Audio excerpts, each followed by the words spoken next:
What's happening, guys? Jester Radio, another episode, another guest, and someone that is completely different to my previous guests in the fact that they don't, it's not about I want to do something to look better for other people. It's almost I want to do something to, benefit myself.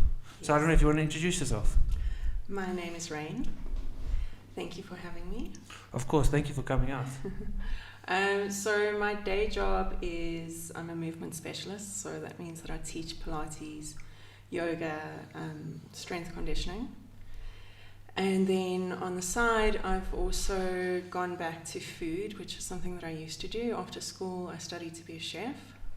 So I went to culinary school a long time ago. Okay. After I matriculated, I worked as a chef for a short period of time, only just less than a year. And then I left that industry. How come? I love food and I love cooking. I was only 16 when I studied. I matriculated when I was 15. Oh, wow. Was that, one of those exceptional students you hear about? Yeah, I skipped standard 8 and 9. Or rather, I did standard 8, 9, and 10 in one I think year. that also shows when you matriculated because you call it standards instead of grades. Yes, exactly. Was it in South Africa? Yes, okay. South Africa, yeah. Sure, I mean, so to be able to skip, 2001. You don't often hear of people who are able to skip grades. I mean, that's quite an achievement. Yeah, so I went to school, regular school, until standard 7, and then grade 9. Yeah. And then we moved. I grew up in Pretoria as well. Okay. And we moved down to Durban, and we were busy looking for a school for me to go to. And I somehow found out that you only need a standard 7 certificate in order to sit your matric exams. Okay. So I was like, well, why do I need to spend another 3 years at school? So I did correspondence. So I actually taught myself. Sure. Yeah. And you did, obviously, so you went, after school you wanted to be a chef. And yeah, so you did that for a year. I think being that I was so young, I didn't really yet know what I wanted to do, which I think is a problem that a lot of young people have. I think even if you go to school until you're 18, you still don't really know. So I was sort of deciding between journalism, food, and fashion design. Okay. Like 3 completely different things. Yeah. But so I just seeing you here, you come with a Louis Vuitton bag, you come with, Timberland, so I can see you also obviously in the fashion space as one. You do appreciate nice clothing. Yes. Yeah, definitely. So I ended up going for the culinary school. Worked as a chef for a little bit. I loved cooking, but I found that doing it as a job sort of took the joy out of it a little bit.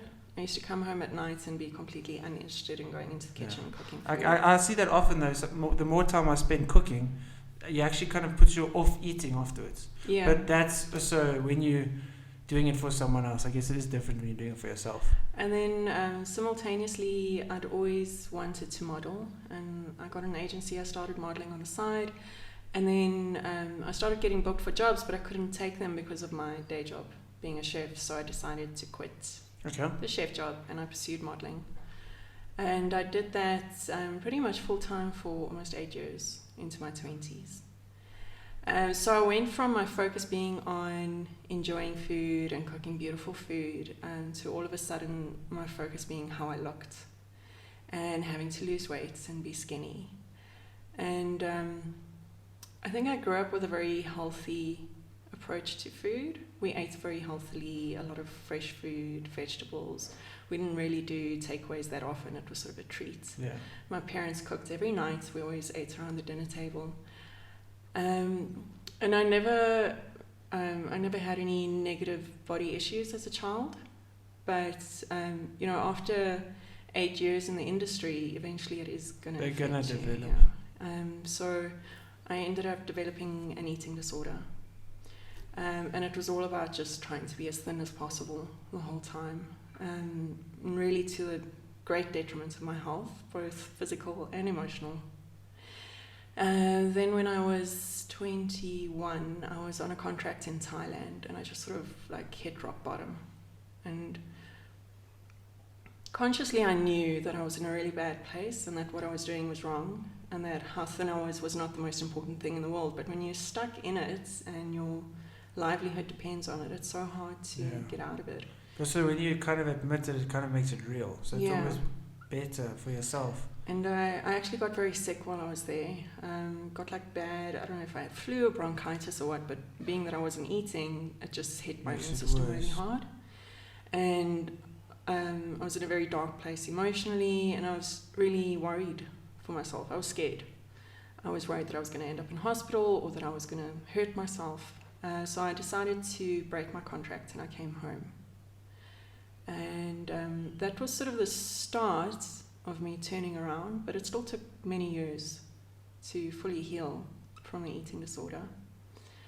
Then I carried on in the modeling industry for a while, and then I was a housewife for a while. And what really was the turning point for me was falling pregnant. So my husband at the time and I decided to have a child.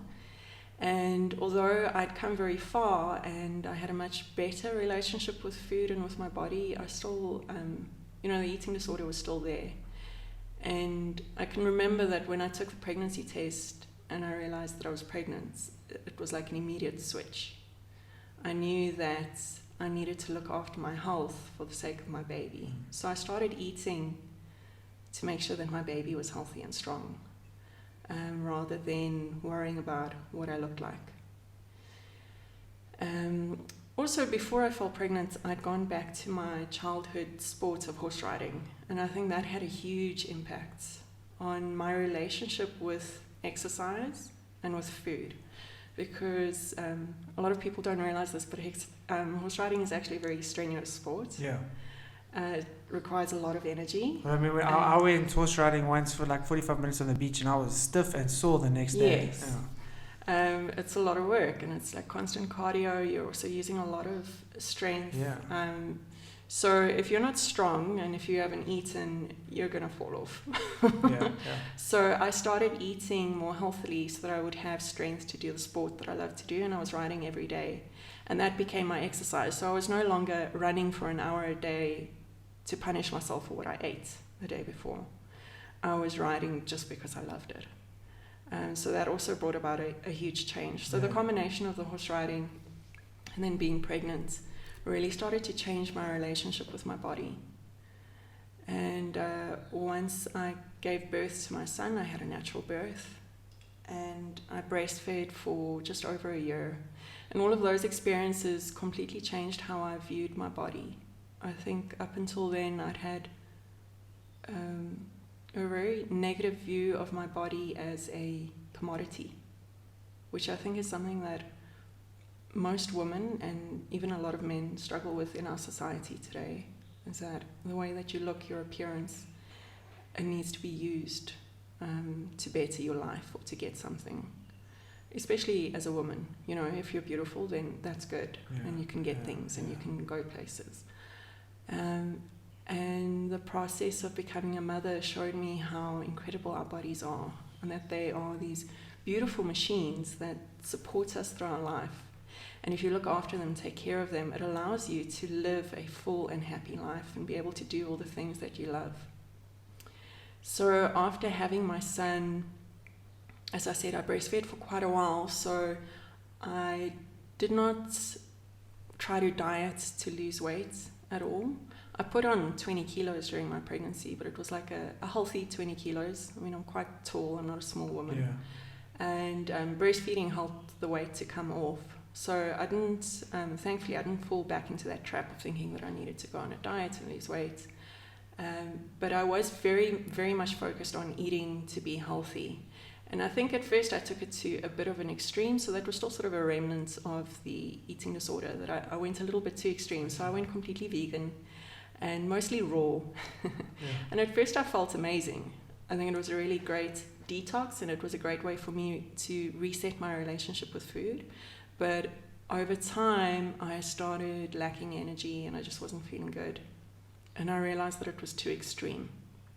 So then I sort of found a more balanced way of eating, which is what I still do today, and it's what I advocate in my side job that I've started now. So I have eventually, 15 years after first wanting to, written a recipe book. That's very cool. Yeah. Obviously having the chef background, yes. and also the previous disorder with eating, I think it can, it can give great insight into what people can learn from the book. Yeah, so, I've been writing recipes since I was 15, and obviously at that time they were just, normal things that everybody eats. Foods, yeah. And then as I went into my little bit overboard healthy phase and it was all vegan and raw, I started discovering how to make healthy food delicious. Because for me, food has got to taste good. Yeah, of course. I'm not interested in just eating plain white rice and broccoli every day. Yes, yeah. So I started learning all these tricks about how to make healthy food still taste delicious. And then I started writing all of those recipes. So, it's like a collection of recipes from 10 to 15 years that I've collated and put together into my recipe book. That's awesome. And then while I was writing the book, I realized that it's a lot of new information for people to take in, and to just hand them a recipe book with no background explanation as to why they should be eating like this wouldn't really make sense. So I ended up developing it into an online course. So in my course, I teach people how to transition from the standard diet that most people follow to eating more healthy in an holistic way and a balanced way. So, as I've said, I'm not nearly as extreme as I used to be. Yeah. And I believe that you should enjoy your food and you should enjoy your life, and the way that you eat shouldn't be restricting what you do on a daily basis or your enjoyment of social situations. Yeah. Yeah, so I advocate a very balanced approach. So you said that you tried veganism. Obviously, when you were saying when you became super strict, you tried veganism. What are the principles? Fasting? Have you done? Obviously, you said you did raw. What kind of principles to the extremes have you tried? Yeah, so I think the most extreme was when I went vegan and raw. I think I did that for about 9 months. By raw, do you want to explain? Because some people a lot of people might not understand. So when you say raw, it doesn't just mean food that hasn't been cooked. Yeah. It means food that hasn't been processed at all. So that means avoiding all processed wheat products, processed sugar, no dairy, and yes, also not cooked. Yeah. So what type of meat? Well, so you were vegan at the time, though. So obviously there's no meat. So then what type of foods?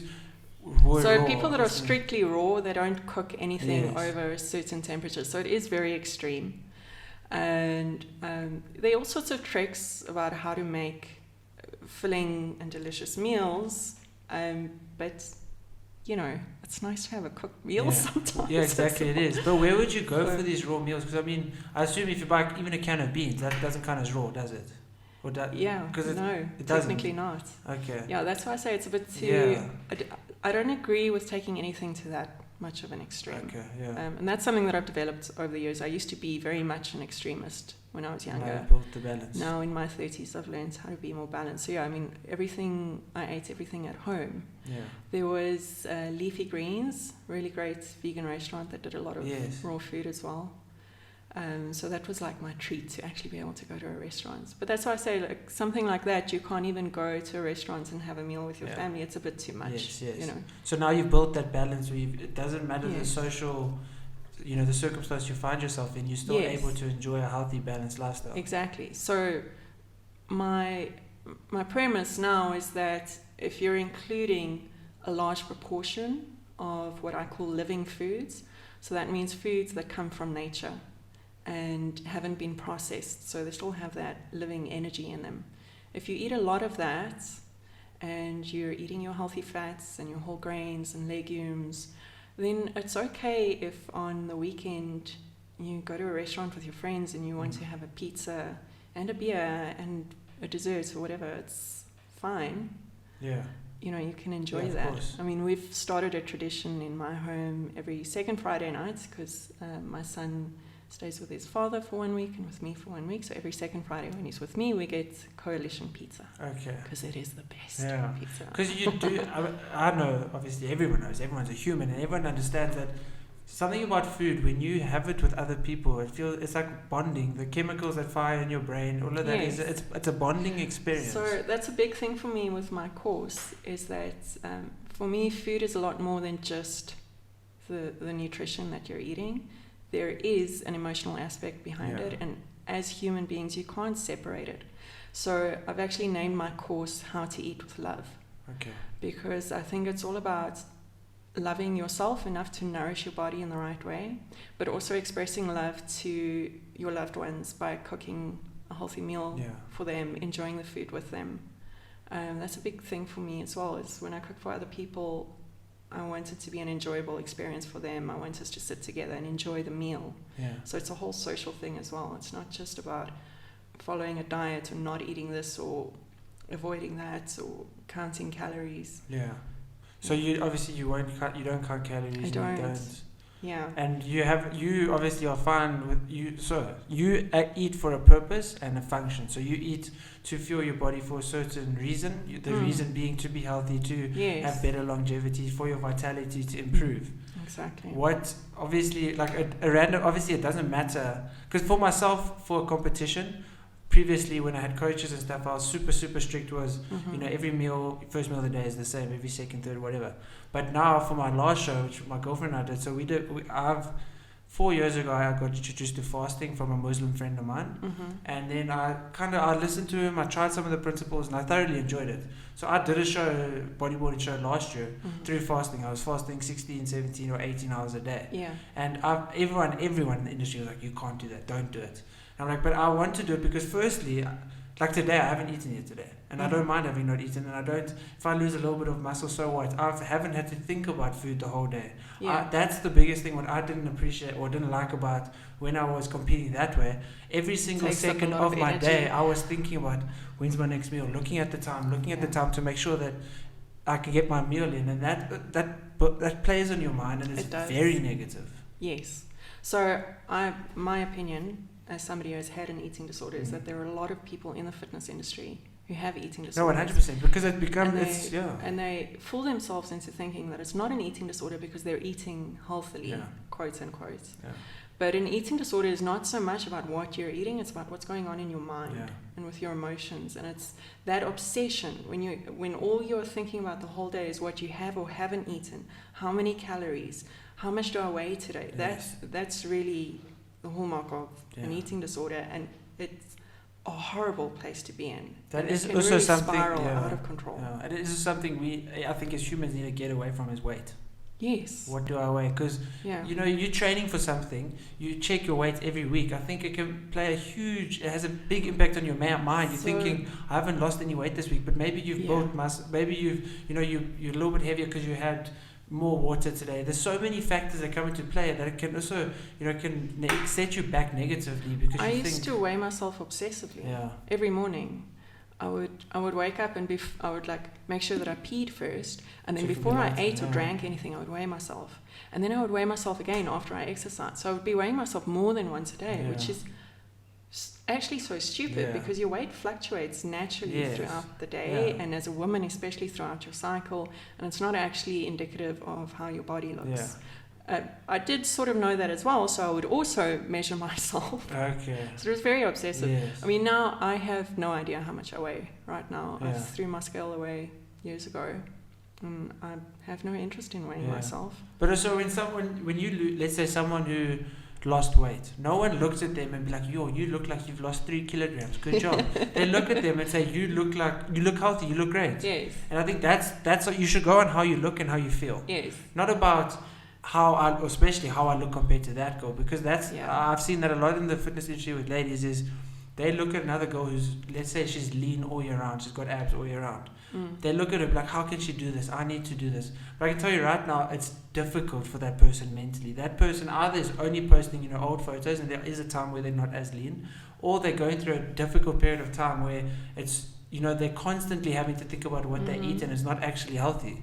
And they are probably, I've said this many times to my fiance especially, is that person that you think is always looking like that, I can tell you right now there's some emotional struggle in them because they have this relationship with food. I'm not saying that that person in particular, but in general, if you always, let's say, are super lean and have a low body fat, you're constantly struggling with the food relationship.